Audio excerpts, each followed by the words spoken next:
परम पिता परमेश्वर, हम आपका हृदय से धन्यवाद करते हैं क्योंकि आप अद्भुत युक्ति करने वाले अपनी महिमा को प्रकट करते हैं आप अपने सामर्थ्य के कामों के द्वारा।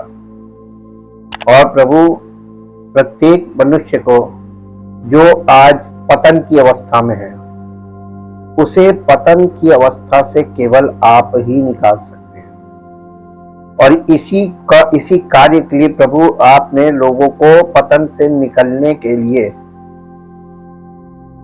कलीसिया की स्थापना की, ताकि लोग कलीसिया में आकर प्रभु की महिमा के दर्शन करें और पवित्र आत्मा उनके हृदय में आश्चर्य कर्म करे, ताकि उनकी आत्मा जो मृतक अवस्था में है उसमें जीवन आ जाए, उनकी आत्मा का पुनरुत्थान हो और आत्मिक जीवन की शुरुआत हो जाए। इस जीवन से आपकी महिमा प्रकट हो, पवित्र आत्मा के फलों के द्वारा उनका जीवन सिद्ध हो कि आपने उन्हें नया जीवन दिया और अपनी महिमा में उन्हें परिवर्तित कर दिया।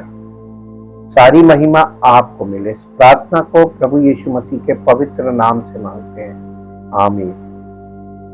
Praise the Lord. हम परमेश्वर का बहुत धन्यवाद करते हैं क्योंकि अद्भुत युक्ति करने वाला परमेश्वर है। हम लोगों ने कल ये देखा था कि परमेश्वर ने आदम और हवा को, जब उन्होंने जिस फल को खाने की अनुमति नहीं दी थी, परमेश्वर ने उसे खाया और उसका परिणाम ये हुआ कि आज्ञा उल्लंघन के कारण आत्मिक मृत्यु हो गई। आत्मिक मृत्यु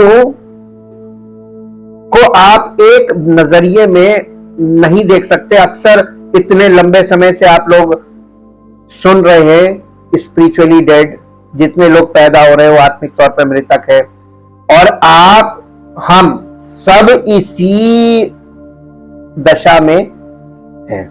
आत्मिक तौर पर मृतक का बहुत, जैसे मृत्यु में अगर शारीरिक मृत्यु होती है तो इंसान शारीरिक रूप से कुछ नहीं करता, ना उसकी सेंसेस काम करती है, ना उसके ऑर्गन काम करते हैं, ना उसके कोई अंग काम करते हैं, वो एकदम खत्म। ठीक ऐसे ही आत्मिक मृत्यु की दशा भी है। उसमें परमेश्वर चूंकि आत्मा है तो स्पिरिचुअली डेड व्यक्ति परमेश्वर के साथ कनेक्ट नहीं हो सकता, क्योंकि उसका वो वाला सेक्शन डेड है। वो आत्मा के साथ बिल्कुल भी उसका कोई कनेक्शन नहीं है। तब आप कहेंगे कि तो फिर लोग इतनी बातें, यस, कल हम लोगों ने इस बात को देखा था, शारीरिक रूप से जीवित और आत्मिक रूप से मृतक व्यक्ति इंटेलिजेंट भी होगा, वो अपनी बुद्धि के अनुसार फिलोसफिकल बातें करेगा, लेकिन उसके जीवन में सत्य नहीं होगा, यानी वो परमेश्वर के साथ कनेक्ट नहीं होगा। और ऐसे एक से एक लोग पड़े हैं आपको एक से एक बातें बताने के लिए। आप केवल उनकी बातें सुन सकते हैं, उन बातों का आपके जीवन में कोई लाभ नहीं है। रीजन, वो आपके जीवन में एक्टिवेट होगी ही नहीं कभी। आप कितना भी मेडिटेट कर लीजिए उन बातों पे, कुछ का कोई फायदा नहीं है। अगर फायदा होता तो परमेश्वर को ये नहीं करना पड़ता, क्रूसिफिक्शन नहीं करना पड़ता, अपने बेटे की बलि नहीं देनी पड़ती। रीजनिंग है ये। आप कितना भी किसी व्यक्ति के विचारों को आप सुनते रहिए, आपकी जिंदगी गुजर जाएगी, लेकिन आपका जीवन स्पिरिचुअली अलाइव नहीं होगा। और स्पिरिचुअली अलाइव नहीं होगा तो आप परमेश्वर से कनेक्ट नहीं हो सकते। यहां पर लाकर परमेश्वर ने सारी दुनिया को निरुत्तर कर दिया है और एक ऐसी दशा में डाल दिया है कि तुम करते रहोगे, उसका रिजल्ट कभी नहीं मिलेगा। सबोपदेशक की पुस्तक इसी विषय पर लिखी गई है। अब हम आज इस विषय को थोड़ा और फाइन ट्यून करेंगे। सबसे पहले हम ये देखेंगे कि आत्मिक मृत्यु के स्रोत क्या है, आत्मिक यानी स्पिरिचुअल डेथ का सोर्स क्या है, क्यों हुई स्पिरिचुअल डेथ और आज क्यों हो रही है स्पिरिचुअल डेथ? आत्मिक मृत्यु के दो स्रोत हैं। कितने? दो स्रोत हैं। पहला है आध्यात्मिक मृत्यु, ईश्वर से अलगाव है, सेपरेशन। और ये सेपरेशन किसी कीमत पर आपके स्वयं के प्रयास, किसी के विचारों को अपने मन में धारण कर लेने से भी सेपरेशन खत्म नहीं होगा। मृत्यु, अब आप यहां से एक पॉइंट जरूर दिमाग में बैठा लीजिए, सेपरेशन ना बोल के, अलगाव ना बोल के, इसको आत्मिक मृत्यु क्यों कहा गया? मृत्यु का मतलब होता है खत्म, लाइफलेस। और लाइफलेस, अगर आपका जीवन में मृत्यु आ गई तो मृत्यु से क्या कोई मेडिकल साइंस, क्या कोई उनकी लॉजिक या किसी प्रकार की एड आपको जीवन दे सकती है? बस यहां से पकड़ के चलिए। What is physical, that is and then spiritual followed. पहले शारीरिक फिर आत्मिक, हम लोग की ये मेन थीम चल रही है। शारीरिक मृत्यु को अगर आपने समझ लिया तो आत्मिक मृत्यु बहुत जल्दी समझ में आ जाएगी। और एक बात कॉमन समझ लीजिए कि जीवन और मृत्यु किसके हाथ में? वो भी एकमात्र जीवित और सच्चे परमेश्वर के हाथ में। अब आप यहां से जब फोकस्ड हो जाते हैं, एकदम सोर्स से चलिए, तब आप चलेंगे तो आप बिल्कुल सीधा सीधा चलेंगे। आत्मिक मृत्यु ईश्वर से अलगाव है, सेपरेशन फ्रॉम गॉड। धर्म ग्रंथ आध्यात्मिक मृत्यु के दो स्रोतों के बारे में बताते हैं। पहला स्रोत है पतन, यानी फॉल ऑफ एडम, जो वहां पे हुआ था, और दूसरा हमारी अपनी अनाज्ञाकारिता। आज जब लोग कलीसिया में आ रहे हैं और ये समाचार मालूम है कि प्रभु यीशु मसीह मृतक को पुनरुत्थान देता है, यानी जीवन देता है, तो लोगों को आत्मिक जीवन क्यों नहीं मिल रहा? यानी वो आत्मिक तौर पर उनका पुनरुत्थान क्यों नहीं हो रहा? उसका कारण है वचन तो सुनते हैं, आज्ञा नहीं मानते। और ये दो सोर्स हैं स्पिरिचुअली। आप मृतक अवस्था में कब तक रहेंगे? जब तक आप हुक्म नहीं मानेंगे। ये परमेश्वर का वचन केवल सुनने वाली चीज नहीं है। इसलिए मैंने आपको बताया था ये रिलीजन नहीं है, ये रियलिटी है। और जब तक आप रियलिटी में स्टेप आउट नहीं करेंगे आपको फायदा नहीं मिलेगा। आप सुनते रहिए, आईना देखते रहिए, आईना आपको कभी भी सुंदर नहीं बनाएगा। लेकिन आपकी टेंडेंसी अगर आईना देखने की, आप देखते हैं ऐसे ही लोग आके वचन सुनते रहते, बाइबल पढ़ते रहते, कुछ मिलेगा नहीं। एकदम सीधी सीधी बात है कि आपके जीवन में, आपका जीवन एक, परमेश्वर ने हम लोगों को बहुत अच्छा एग्जांपल दिया है। Spiritual life always represents like a tree, एक वृक्ष के समान है, वो भी फल का पेड़। और पेड़ आप सजाए रहिए, पेड़ में काम करते रहिए, लेकिन अगर फल नहीं आ रहा है, आप लाख बताइए कि ये सेब का पेड़ है, अगर उसमें फल नहीं है ना तो आपकी बात कोई नहीं मानेगा। ये मुंह से बोलने वाली चीज नहीं है। मसीही जीवन खुद परमेश्वर आपके जीवन से गवाही देगा, वो जीवन है मसीही जीवन, जिसमें परमेश्वर आपके जीवन से पवित्र आत्मा के फलों के द्वारा प्रकट करेगा। ये है। और इसलिए अब यहां से अगर हम समझ के चलते हैं कि परमेश्वर के वचन के अनुसार आदम के पतन के कारण सारी मानव जाति परमेश्वर की उपस्थिति से निष्कासित यानी अलग कर दी गई, निकाल दी गई। उन्हें लौकिक और आध्यात्मिक दोनों ही चीजों में मृत माना जाता है। आप फिजिकली भी बहुत सी चीजें देखते हुए नहीं समझ पाएंगे, अंडरस्टैंड नहीं करते, देख तो रहे। जिस चीज को आप देख रहे हो और अंडरस्टैंड नहीं कर वो आपके किसी काम की। और आत्मिक चीजें तो आपको दिखाई ही नहीं देती, तो आप हैं कहीं के नहीं। और इसीलिए परमेश्वर ने इस बात को वचन के द्वारा हमें बता दिया है कि एक आत्मिक मृतक और शारीरिक रूप से जीवित व्यक्ति वो एक एनिमल लाइफ ही है, एक पशु समान है। वो उसको केवल मालूम, पशु को क्या चाहिए? पशु सिर्फ भोजन। उनके पास अभी कपड़ों वाली सेंस नहीं है, लेकिन हम थोड़ा सा हायर कैटेगरी के एनिमल लाइफ में आते, तो हमारे पास कपड़ों का फैशन, और फिर हमारे पास और शारीरिक इच्छाएं, मन की अभिलाषाएं और शरीर की अभिलाषाएं उनके लिए, तो हम थोड़ा सा उससे बड़े सर्कल में आ जाते हैं। लेकिन नेचर देखेंगे तो वही एनिमल नेचर है। अब यहां पे हम लोग ने देख लिया कि क्या दशा है पतन की, और इसलिए प्रायश्चित यानी रिपेंटेंस के माध्यम से यीशु मसीह सभी प्रायश्चित करने वालों को आत्मिक मृत्यु से मुक्ति देते हैं, यानी उसको आत्मिक जीवन दे देते हैं मन फिराने से।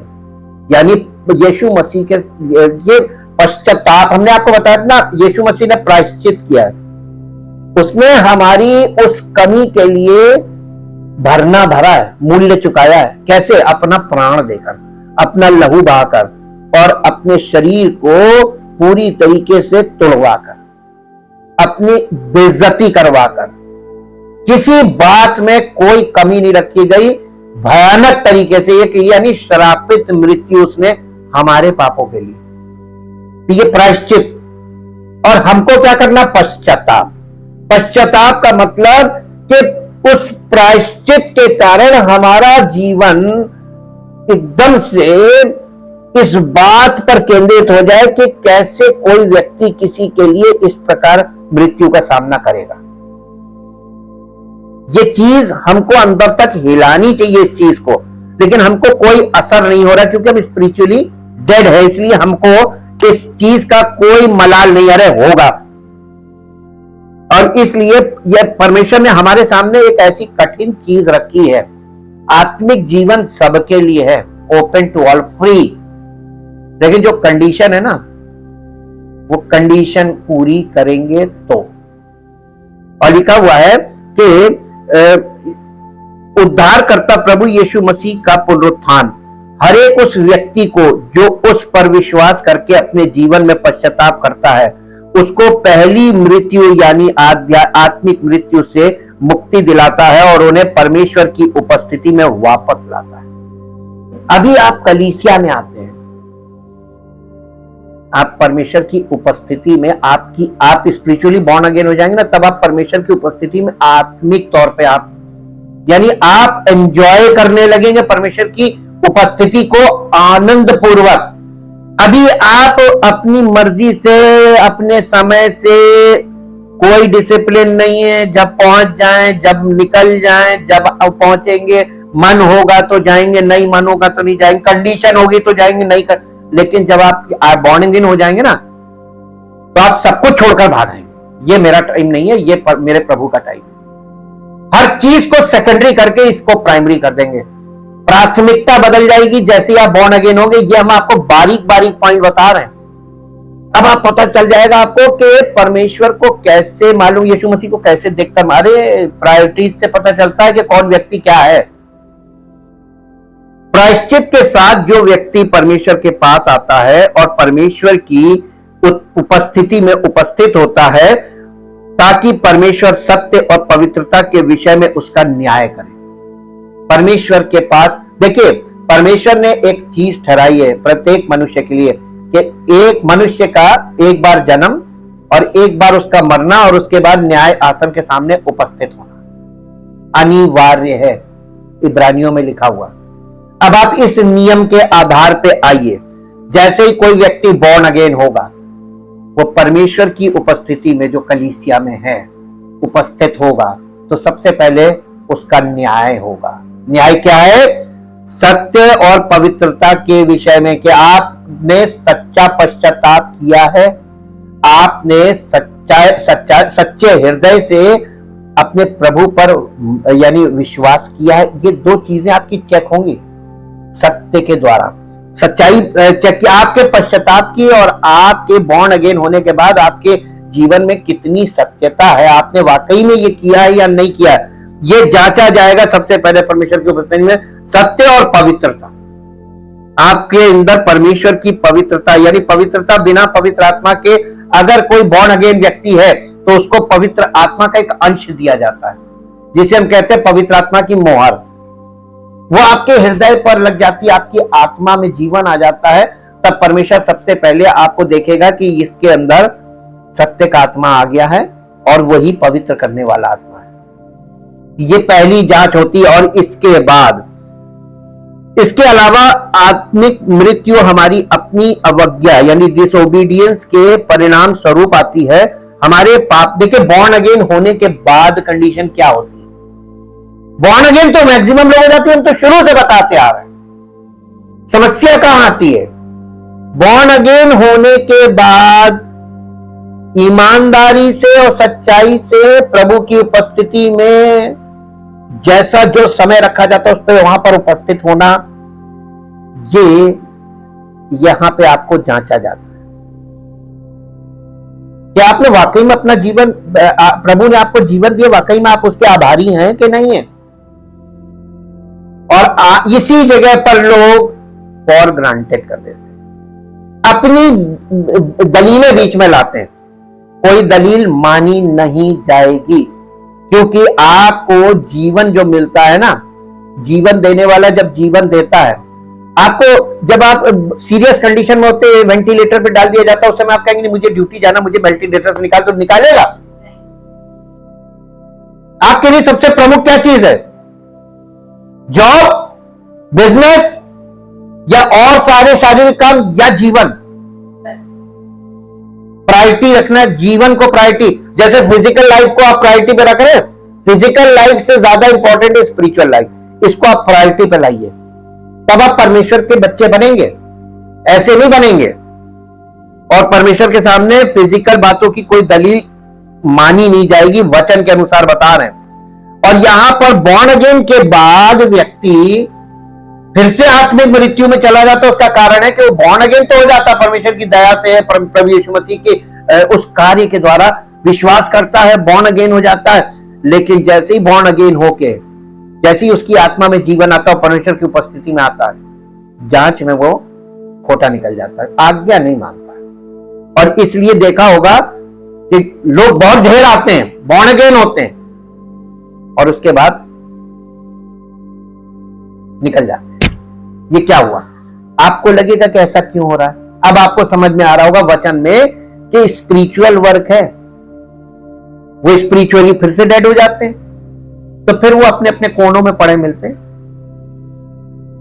हमारे पाप हमें अशुद्ध बनाते हैं, जिसके कारण हम परमेश्वर की उपस्थिति में बने रहने में असमर्थ हो जाते हैं। बेशक एक पद निकालिए जो आपको मिलेगा यशायाह नबी की पुस्तक, यशायाह नबी की पुस्तक, उसका 59 चैप्टर, 59 अध्याय, और उसका पहला और दूसरा पद पढ़ेंगे। सुनो, यहोवा का हाथ ऐसा छोटा नहीं हो गया है कि उद्धार ना कर सके। उद्धार का मतलब बॉर्न अगेन, यानी आत्मिक पुनरुत्थान, तुम्हें आत्मिक जीवन ना दे सके। जी, ना वो ऐसा बहरा हो गया है कि सुन ना सके, परंतु तुम्हारे अधर्म के कामों ने तुमको तुम्हारे परमेश्वर से अलग कर दिया है, और तुम्हारे पापों के कारण उसका मुंह उसका नहीं, तुम में नहीं होगा, तुमसे, हाँ, उसका मुंह तुमसे ऐसा छिपा हुआ है कि वो, इसका मतलब आप चिल्ला चिल्ला के, माइक लगाकर भी, शोर मचा के भी प्रार्थना करेंगे, सुन क्यों नहीं रहा? बस प्रिंसिपल आपको मालूम हो गया, ये हम अक्सर बोल जाते हैं। जिस दिन तुम उसकी मानने लगोगे वो तुम्हारी सुनने लगेगा, जिस दिन तुम उसकी मानोगे नहीं। तुम जब तक अपने रास्ते पे हो, वो भी अपने रास्ते पे। प्रायश्चित के माध्यम से यीशु मसीह इस आध्यात्मिक मृत्यु से मुक्ति प्रदान करते हैं, लेकिन केवल तभी जब हम उस पर विश्वास करते और करते, अर्थात ये यकीन करते हैं कि केवल वही ऐसा कर सकता है, और अपने पापों का पश्चाताप करते हैं और सुसमाचार के सिद्धांतों का पालन करते हैं, तब हम आत्मिक जीवन प्राप्त करते हैं। इसी को बॉर्न अगेन भी कहते हैं, और इसी को आत्मिक रूप से हमारी आत्मा का पुनरुत्थान भी कह सकते हैं। हमारी आत्मा को उसने जिला दिया। अब हम आपको कुछ मृत्यु के, ये अलगाव वर्ड बोला गया जो सेपरेशन, इसके विषय में हम आपको थोड़ा सा बताना चाहते हैं, ताकि आप वचन को समझें और परमेश्वर ने वचन में किस बात को किस संदर्भ में रखा है वो भी हमें समझना जरूरी है। और इसके अनुसार देखिए, वचन के अनुसार सबोपदेशक की पुस्तक उसका 12 अध्याय, सबोपदेशक उसका 12 अध्याय, सबोपदेशक का 12 अध्याय का 7 पद पढ़िए, वर्स 7। तब मिट्टी ज्यों की त्यों मिट्टी में मिल जाएगी और आत्मा परमेश्वर के पास जिसने उसे दिया। इसका मतलब फिजिकल डेथ पे क्या होता है? फिजिकल डेथ पे क्या होता है? हमारा शरीर जो है मिट्टी वापस मिट्टी में मिल जाता है और शरीर में से क्या चीज निकल गई? इतना विश्वास तो सारी जाति के लोग करते हैं ना। तो आत्मा का स्रोत क्या है? जीवन का स्रोत क्या है? आत्मा। और आत्मा का स्रोत क्या है? परमात्मा। अब परमात्मा को आपने बांट लिया अपनी बुद्धि से, अपनी समझ से, लोगों की शिक्षा के द्वारा। तो ये तो आपका फॉल्ट है, ये भी आपको करेक्ट करना पड़ेगा। वो एक ही है, the only one creator who create the earth, everything on the earth and human beings. वो एक ही है और वो खुद अपनी आत्मा के द्वारा ये बातें बोल रहा है, ये उसकी वाणी है। और इसके अनुसार ये पता चल गया, इसको फिजिकल डेथ बोलते हैं। फिजिकल डेथ में क्या हुआ? कुछ दो चीजें आपस में जुड़ी थी, अलग हो गई। जीवन दो चीजों के जुड़े होने से है और उनके अलग होने से खत्म। ठीक, ये इसको कहते हैं फिजिकल डेथ। अब हम आपको दिखाते हैं स्पिरिचुअल डेथ, जो यशाया की पुस्तक अभी हमने पढ़ा था 59 अध्याय, उसके पहले दूसरे पद में क्या लिखा हुआ है? फिर से पढ़ दीजिए, सुनो। यहोवा का हाथ ऐसा छोटा नहीं हो गया कि उद्धार ना कर सके, ना वो ऐसा बहरा हो गया है कि सुन ना सके, परंतु तुम्हारे अधर्म के कामों ने तुमको तुम्हारे परमेश्वर से, यही आत्मिक मृत्यु है, यही आत्मिक मृत्यु है। अब एक मिनट के दो यहां पर रोकिए और ये सोचिए कि आपको परमेश्वर की उपस्थिति में आने की का अवसर मिल गया कलीसिया में, लेकिन सबको नहीं मिला है। सबकी दशा तो वही है जो हमारी थी, लेकिन आपकी दशा भी वैसे ही है जैसे वो है। ये बड़ा प्रश्न चिन्ह है कि आपको तो अंदर आने को मिला, आपको सुनने को मिला, आपको देखने को मिला, और अभी भी आप में वो चीज नहीं, आपको जीवन क्यों नहीं मिला? स्पिरिचुअल लाइफ क्यों नहीं मिली? आपकी आत्मा का पुनरुत्थान क्यों नहीं हुआ? हुक्म ना मानना। एक तो हम आदम की संतान है, ओरिजिनल सिन हमारे अंदर यानी पतन की अवस्था में है पहले से, ऊपर से हम डिसोबीडियंट हैं। कलीसिया में तो आते हैं लेकिन जो हम सुनते हैं उसे मानते नहीं है, स्टेप आउट नहीं करते हैं। तो ये डबल हो गया, और इस डबल ने आपको क्या किया? आपको फंसा दिया। इसी को कहते हैं स्पिरिचुअल डेथ। उसके बाद तीसरी है प्रकाशित वाक्य उसका 21 अध्याय, प्रकाशित वाक्य उसका 21 अध्याय उसका 8 पद पढ़ दीजिए। प्रकाशित वाक्य 21 अध्याय का 8 पद। परंतु डरपोकों और अविश्वासियों और घिनौने और हत्यारों और व्याभिचारियों और टोनों और मूर्ति पूजकों और सब झूठों का भाग उस झील में होगा जो आग और गंधक से जलती रहती है। यही एक और मृत्यु आपको दिखा रहे हैं। ये एक ऐसी मृत्यु है कि स्पिरिचुअली बॉर्न अगेन होने के बाद भी लोग स्पिरिचुअली करप्ट हो जाएंगे। तो जब प्रभु यीशु मसीह आएगा तो सबसे पहले उन्हीं को अलग करेगा जो स्पिरिचुअली करप्ट हो गए बॉर्न अगेन होने के बाद, उनको कहां भेज देगा? आग और गंधक की झील में। अब आपको पता नहीं याद है कि नहीं याद है, हमने आपको मत्ती रचित सुसमाचार मेरे साथ जल्दी से निकालिए, मत्ती रचित सुसमाचार आपको दिखा दे। शुरू पहले का भूल जाते हैं और हम आगे बढ़ते जाते हैं, तो आपकी समझ में तो कुछ आ नहीं रहा है, उसकी सीक्वेंस आपके माइंड में नहीं बन रही। स्पिरिचुअली बॉर्न अगेन होंगे तो हर चीज आपको याद रहेगी कि हमने ये सुना था और इसका परिणाम ये है और ये ऐसा है तो इसका परिणाम ये है। 11 पद पढ़ दीजिए, 3 अध्याय का मत्ती रचित सुसमाचार 3 अध्याय 11 पद। जी। मैं तो पानी से तुम्हें मन फिराव का बपतिस्मा देता हूं, परंतु जो मेरे बाद आने वाला, ये यूहन्ना बपतिस्मा देने वाले, यूहन्ना बपतिस्मा देने वाला मन फिराने वाले लोगों को पानी का बपतिस्मा देता था, ये यहूदियों के लिए था। ठीक, कभी कंफ्यूज मत होइएगा, वचन के आधार पर आप देखेंगे, आप संसार में जाएंगे कंफ्यूज हो जाएंगे, सबकी अपनी अपनी सोच है।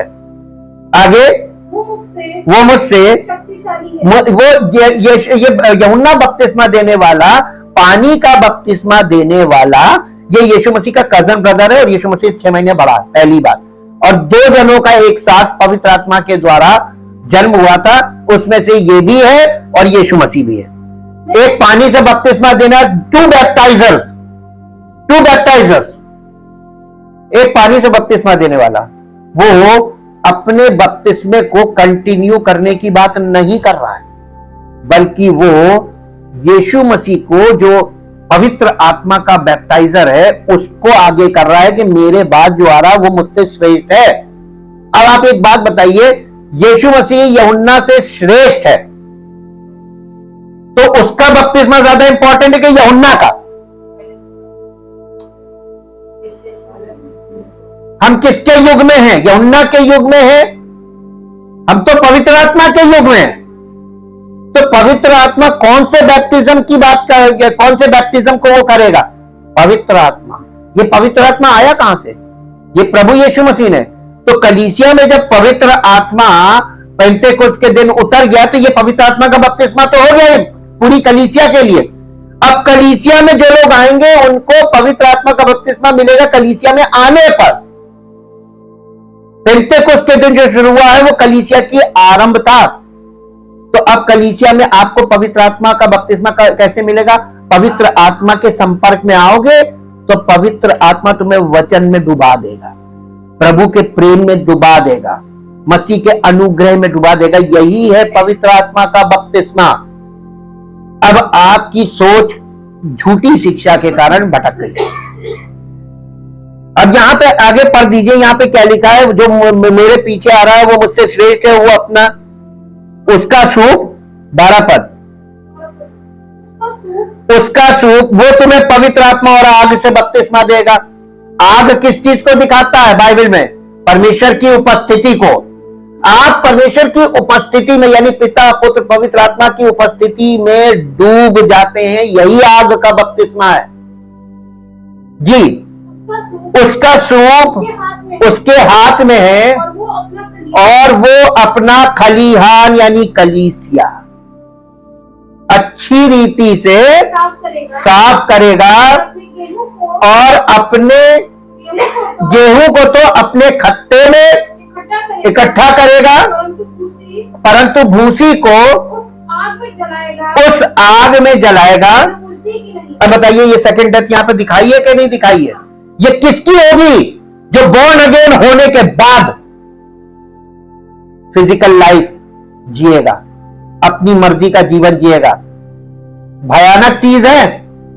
इसीलिए इब्रानियों में लिखा है कि जीवित परमेश्वर के हाथों में पड़ना खौफनाक बात है। बचेगा कोई नहीं, क्योंकि परमेश्वर का अब ये जो समय परमेश्वर न्याय की ओर बढ़ रहा है और सारी पृथ्वी का सब चीजों का न्याय होना है और सबसे पहले कलीसिया से शुरू होगा। तो कलीसिया में ऑलरेडी चल रहा है, लेकिन लोगों के पास समझ नहीं है, देख नहीं पा रहे। प्रकाशित वाक्य 22 अध्याय उसका 14-15 पद पढ़ दीजिए। प्रकाशित वाक्य 22 अध्याय 14 और 15 पद जी। धन्य है वे जो अपने यानी धार्मिकता के वस्त्र धारण कर लेते, जो अपने वस्त्र धो लेते हैं, क्योंकि उन्हें जीवन के वृक्ष के पास आने का अधिकार मिलेगा। यानी मसीह में जो लोग बॉर्न अगेन होने के बाद यानी पूरी तरीके से पवित्र आत्मा के फलों के द्वारा प्रकट होंगे, उनको जीवन के वृक्ष के पास आने का अवसर मिलेगा जी। और वे फाटकों से होकर नगर में प्रवेश करेंगे, पर कुत्ते और टोने और व्यभिचारी लोग और हत्यारे और मूर्ति पूजक और हर एक झूठ का चाहने वाला और गढ़ने वाला बाहर रहेगा। ये पहले इनको आग और गंधक की झील में डाल दिया जाएगा, ये वहां प्रवेश नहीं कर पाएंगे। प्रेजेंस ऑफ गॉड में एकदम से बिना ट्रांसफॉर्मेशन के आप प्रेजेंस ऑफ गॉड में नहीं जा सकते। आप कलीसिया में आ रहे हैं, अभी ये फिजिकल पार्ट है, सभा में आए और आपकी आत्मा बॉर्न अगेन हो जाती है। जब आपकी आत्मा परिपक्व हो जाती है तो आप परमेश्वर की आत्मा के साथ आपकी आत्मा फेलोशिप करती है। कम्युनियन बोला गया उसको, कम्युनियन यानी उसके साथ एक आत्मा होना। और इसके बाद एक और पद निकालिए, ये सेकंड डेथ भी आपने देख ली, स्पिरिचुअल डेथ देख ली, फिजिकल डेथ देख ली। अब हम देखते हैं रोमियो की पत्री 6 अध्याय, रोमियो की पत्री 6 अध्याय उसका 2 पद पढ़िए। कदापि नहीं, हम जब पाप के लिए मर गए तो फिर आगे को उसमें कैसे जीवन बिताए। देखिए ये इसको बोलते हैं पाप के लिए मर जाना, डेड टू सिन, पाप के लिए मृतक हो जाना। तो पाप से सेपरेट हो जाना ना, अलग हो जाना। आपको जब उसने आत्मिक रूप से नया जन्म दे दिया तो आपको क्या करना चाहिए? परहेज हो जाना चाहिए ना, यहां नहीं जाएंगे, ये नहीं करेंगे। आपकी सोच से शुरू होगा। जब आप सोचेंगे नहीं तो आप करना बंद हो जाएगा। आपका थॉट प्रोसेस बदलना चाहिए, थॉट प्रोसेस नहीं बदलता जी। और इसका 6 अध्याय का 11 पद पढ़ दीजिए। 6 अध्याय 11 पद रोमियो। ऐसे ही तुम भी अपने आप को पाप के लिए तो मरा, परंतु परमेश्वर के लिए मसीह यीशु में जीवित समझो। हो नहीं, लेकिन ऐसा तुम अपने आप को मान कर के हम प्रभु में जीवित है, प्रभु ने हमारी आत्मा में जीवन दिया है। पाप से अपने आप को देखिए, इसके लिए आपको अपनी संगति भी छोड़नी पड़ेगी। सच बताए तो जो लोग रोज आपसे जिस तरीके की बातें करेंगे, आप उनमें इन्वॉल्व रहेंगे, आप कभी भी उद्धार नहीं पा सकते। जिसके मित्र ज्यादा होते हैं, जिसका सर्कल बहुत बड़ा होता है अपने मित्रों से, वो उद्धार की ओर नहीं बढ़ सकता, क्योंकि उसके लिए आपको अकेले बढ़ना होगा, वो आपको नहीं निकलने देंगे। जो लोगों से घिरे रहते हैं वो कभी भी उद्धार नहीं प्राप्त कर सकते। ये कंफ्यूजन की स्टेज रहेगी। और ये एक और पद निकाल लीजिए, इब्रानियों की पत्री 7 अध्याय उसका 26 पद पढ़िए। इब्रानियों की पत्री 7 अध्याय 26 पद जी। अतः ऐसा ही महायाजक हमारे योग्य था, जो पवित्र और निष्कपट और निर्मल और पापियों से अलग और स्वर्ग से भी ऊंचा किया हुआ हो। ये उन महायाजकों के समान नहीं, पुराने नियम से कंपेयर कर रहा है, जिसे इसे आवश्यक नहीं कि प्रतिदिन पहले अपने पापों और फिर लोगों के पापों के लिए। उसको ये जरूरत नहीं, उसने एक बलिदान में सारा काम कंप्लीट कर दिया है। अब इसके बाद एक और देखिए, एक मृत्यु और दिखाते हैं। रोमियो की पत्री 7 अध्याय उसका 4 पद। रोमियो की पत्री 7 अध्याय का 4 पद जी। वैसे ही हे मेरे भाइयों, तुम भी मसीह की, बहुत ध्यान दीजिए, मसीह की बॉडी ऑफ क्राइस्ट कलीसिया मसीह की देह के द्वारा व्यवस्था के लिए मरे हुए बन गए। यानी अभी यीशु मसीह की ग्रेव जब विश्राम में थी, ग्रेव में तीसरे दिन वो जी उठा, वो प्रथम फल हो गया, और पेंतेकोस्त के दिन असली फसल कट के आई थी। तो उस दिन जो लोग थे, वो बाकी लोग जो बॉर्न अगेन हुए, वो पेंतेकोस्त के दिन हुए। हमको किस दिन बॉर्न अगेन होना है? 50वें दिन। यानी हमारे लिए पुनरुत्थान के लिए समय दिया गया है, जैसे वहां पर दिखाया गया पर्व में 50वें दिन पेंतेकोस्त का पर्व होता था। उसमें गेहूं की फसल का जो भेंट थी वो चढ़ाई जाती थी, और हम लोग जो यीशु मसीह के पुनरुत्थान के बाद पेंतेकोस्त के दिन से कलीसिया शुरू हुई है, और कलीसिया में मसीह की देह के द्वारा हमारे पुनरुत्थान का कार्य चल रहा है, और हम व्यवस्था के लिए मृतक हो गए। ये अंडरस्टैंड कीजिए, ये है डेथ। इसको भी कहते हैं डेड टू लॉ, यानी व्यवस्था के लिए मृतक। यीशु मसीह ने हमें जो जीवन दिया, अब हम व्यवस्था के लिए नहीं, हम मसीह के लिए जीवन जिएंगे। लोग मालूम है, नए नियम में आपने ये चीज देखी होगी, कॉन्ट्रास्ट चल रहा है। उस जमाने पहली सदी कलीसिया के लोगों में ये बहस चल रही थी कि जो लोग मसीह में आएंगे उनको व्यवस्था भी माननी पड़ेगी। सबसे बड़ी समस्या उसमें खतना भी था, उसमें तमाम चीजें, विधियां थी, विधियों का लेख था, वो तो बहुत ढेर थी। तो यहां पे ये हमको समझना चाहिए कि मसीह की देह में हम व्यवस्था के लिए भी मृतक हो गए, क्योंकि यीशु मसीह व्यवस्था को पूरा कर दिया उसने अपनी मृत्यु से। और इसके बाद आप एक और पद निकालिए जो आपको मिलेगा, पहला कुरिन्थियों 7 अध्याय उसका 39 वर्ष। पहला कुरिन्थियों 7 अध्याय 39 वर्ष जी। पहला कुरिन्थियों 7 अध्याय उसका 39 वर्ष। जब तक किसी स्त्री का पति जीवित रहता है, तब तक वो उससे बंधी हुई कानूनन जी। परंतु यदि उसका पति मर जाए तो जिससे चाहे विवाह कर सकती है।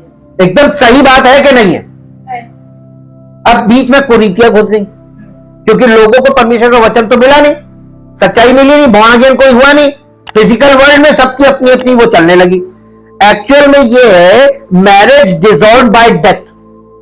इसीलिए आप देखेंगे कि जब हमारे यहाँ 7 वाउज होती है, वहां पर वाउज करते एक दूसरे से वायदे करते हैं, तो आपस में एक दूसरे से वायदा करते हैं, उसमें कंडीशन आती है मृत्यु तक मैं तेरे साथ रहूंगा, दोनों जन। ये मैरिज को कौन अलग अलग करता है? डिवाइड कर मृत्यु, फिजिकल डेथ। जैसे फिजिकल डेथ 2 रिश्तों को खत्म कर देती है, अलग कर देती है, वैसे ही आत्मिक मृत्यु हमें परमेश्वर से अलग कर देती है, रिश्ता खत्म। ये समझने के लिए हमने देखा कि हम लोग ये देखें कि बाइबल के अनुसार मृत्यु का अर्थ क्या है। अब मैं आपको 2-3 पद बताऊंगा, आप मेरे साथ वो पद निकालिए। सबसे पहले निकालिए लूका रचित सुसमाचार 15 अध्याय उसका 24 पद पढ़िए। यह उड़ाऊ पुत्र का दृष्टांत है। उड़ाऊ पुत्र की कहानी आपने सुनी ना, 2 भाई 2 बेटे थे, एक बाप के, वो अपना छोटा वाला अपना वो मांगने लगा कि मेरा जो हिस्सा है संपत्ति में मुझे दे दे। याद है कि नहीं जी? क्योंकि मेरा ये पुत्र मर गया था, फिर जी गया है, खो गया था, अब मिल गया है। अब इसका अर्थ समझेंगे, ग्रीक से बताएंगे आपको। ग्रीक में क्या लिखा हुआ आपने हिंदी में पढ़ा, ये गोलमोल हो गया।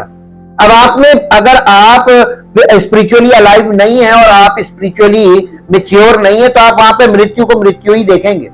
लेकिन यहां पर देखिए है, for this son of mine was spiritually dead. आत्मिक तौर पर ये मेरा, क्योंकि बाप का बेटे से संबंध विच्छेद हुआ, स्पिरिचुअल डेथ को यहां पे दिखाया, spiritually dead and has come to spiritual life again. वहां पर वो दिखाया जा रहा है कि वो बाप से उसका लड़के का संबंध खत्म हुआ, वो आत्मिक तौर पे मर गया, और फिर वो लड़का आया और आत्मिक जीवन मिल गया।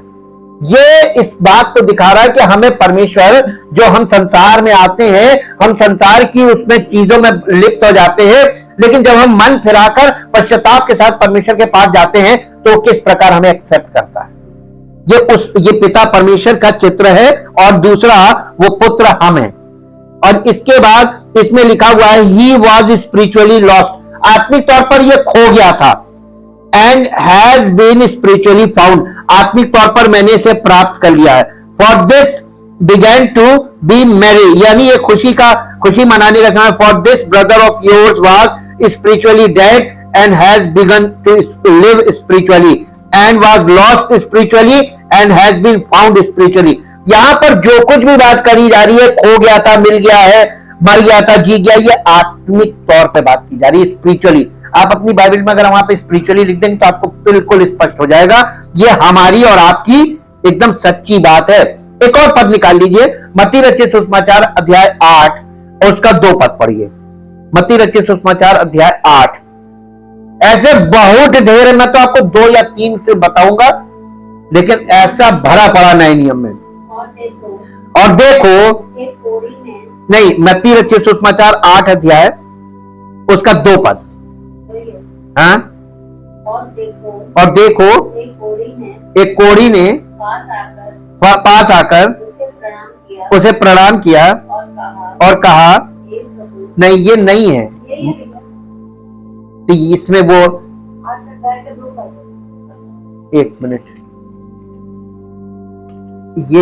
वो यीशु मसीह कह रहा है कि मृतकों को अपने मुर्दों को अपने मुर्दे गाड़ने, तो ये वाली पद है।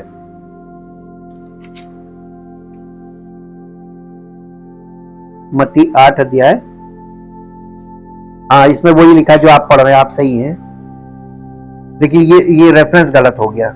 गलती मुझसे होती है और होती रहती है आंख के कारण। चलिए एक और पद निकालिए, आपको मिलेगा यूहन्ना रचित सुसमाचार उसका 6 अध्याय उसका 58 पद, 58 वर्ष। यूहन्ना रचित सुसमाचार 6 अध्याय 58 पद। यहां पर भी आप समझिए, देखिए बहुत ढेर हैं, लेकिन हम आपको 2-3 बस सिर्फ एग्जाम्पल के लिए। जो रोटी स्वर्ग से उतरी यही है, उस रोटी के समान नहीं जिसे बाप दादों ने खाया और मर गए। जो कोई ये रोटी खाएगा वो सर्वदा जीवित रहेगा। ये बातें उसने कफरनहूम के एक आराधनालय में उपदेश देते समय कही। अब देखिए इसमें समझिए, this is the bread which came down out of heaven, not as the fathers ate physical bread. जो मन्ना था वो उनके पूर्वजों का, जो पूर्वजों ने खाया था यहूदियों के, वो मन्ना जो था वो फिजिकल फूड था, लेकिन वो मिरेक्युलसली गिवन था और वो इनको दिया गया था, but that is a physical bread and died physically. उन्होंने वो शारीरिक मन्ना खाया और शारीरिक मृत्यु में चले गए। ही हु ईट्स दिस, यीशु मसीह कह रहा है ये जो वो रोटी जो स्वर्ग से उतरती मनुष्यों को जीवन देती वो मैं हूं, और ये आत्मिक रोटी है। कह रहा है जो कोई इस आत्मिक रोटी में से खाएगा, वहां पे स्पिरिचुअल ब्रेड है, शैल लिव स्पिरिचुअली फॉरएवर, वो हमेशा आत्मिक रूप से जीवित रहेगा। अब आपको यहां एक चीज और पता चलती है, आत्मिक जीवन कंटिन्यू करने के लिए आत्मिक भोजन की जरूरत पड़ती है कि नहीं। अगर कोई व्यक्ति 6 दिन के बाद, 7 दिन के बाद 8वें दिन जो न्यू बिगिनिंग का है संडे, अगर रोटी खाने के लिए नहीं आया, आत्मिक रोटी खाने, क्या उसमें जीवन रहेगा? परमेश्वर ने एक फ्रीक्वेंसी बनाई है, वीक्स क्यों बनाए? डिसिप्लिन सीखिए। परमेश्वर ने उनको जब मन्ना खिलाया था, तो मन्ना खिलाते समय आप स्पिरिचुअल डिसिप्लिन देख सकते हैं। प्रतिदिन भी देता था, डेली का, और डेली का डेली देता था, और उसके बाद 6ठे दिन कितना देता था? डबल देता था, क्योंकि 7वें दिन नहीं मिलता था। इसका मतलब परमेश्वर एकदम सिस्टमैटिकली चलता है, ये सिखाने के लिए कि कलीसिया के लोग सीखेंगे। और हमारे लिए क्या मालूम है? हमारे लिए 8वें दिन सारी हफ्ते की देता है। अब आपके पहले हमने एग्जांपल देके बताया था ना, चार्जिंग के बिना आप कैसे जिंदा रहोगे। ये एग्जांपल आज के जमाने के लिए बहुत बढ़िया है। हफ्ते भर आपकी चार्जिंग चली स्पिरिचुअली, उसके बाद आपकी चार्जिंग खत्म हो जाएगी, बैटरी डेड हो जाएगी, आत्मिक जीवन खत्म हो जाएगा, आत्मिक जीवन, फिर से आपको बॉर्न अगेन होना पड़ेगा। यही तो चल रहा है इस समय कलीसियाओं में। लोग आत्मिक यानी बॉर्न अगेन होने के बाद, आत्मिक आत्मा का पुनरुत्थान होने के बाद फिर से मर जा रही आत्मा। इसलिए क्योंकि वो आत्मिक रूप से आत्मिक भोजन, आत्मिक जल, आत्मिक ज्योति यानी प्रेजेंस में आप आना है, वो भूल गए।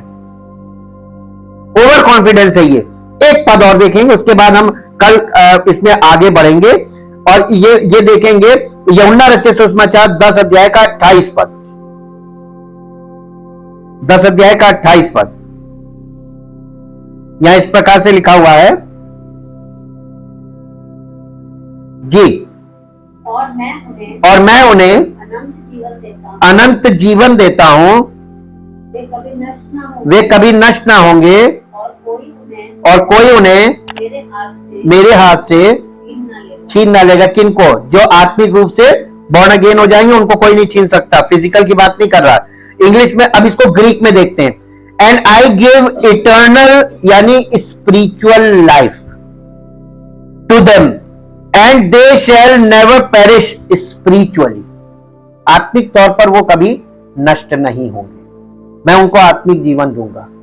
यीशु मसीह कौन सी बातें कर रहा था यहां पे? जब आप नए नियम में हिंदी पढ़ते, मैं उन्हें जीवन दूंगा, वो कभी नष्ट नहीं होंगे। लोग इसको फिजिकली ले रहे हैं, लेकिन ये है क्या? तो वो आत्मिक कनेक्शन बना ही नहीं। वो तो दुविधा में फंसे हुए, अरे प्रभु करेगा, फिर इसी पे झूठी शिक्षा चल रही है, क्योंकि राइट इंटरप्रिटेशन सच्चाई के साथ लोगों को नहीं मिल रहा है। Thank you, thank you, thank you Lord. जीवित मान समर्थी परमेश्वर, हम आपका हृदय से धन्यवाद करते हैं आपके पवित्र वचनों के लिए, जो पवित्र आत्मा के द्वारा हमारी आत्मा के लिए परोसे जा रहे हैं। जो कोई चाहे प्रभु इस जीवन की रोटी को खाए और जीवित रहे, यह हमारे आत्मिक जीवन का भोजन है। और चाहते प्रभु हर एक हृदय इस बात को समझ पाए कि परमेश्वर के वचन में इस बात को सीखना, समझना है कि कौन सी बात फिजिकल कॉन्टेक्स्ट में बोली जा रही है और कौन सी बात स्पिरिचुअल कॉन्टेक्स्ट में बोली जा रही है, किस बात का सही अर्थ क्या हो सकता है, ताकि प्रभु हर एक व्यक्ति परमेश्वर के पुत्र के समान स्वरूप में परिवर्तित होकर, मसीह के स्वरूप में परिवर्तित होकर परमेश्वर की महिमा का कारण बने। और सारी महिमा आपको यीशु मसीह के नाम से। आमीन। Praise the Lord.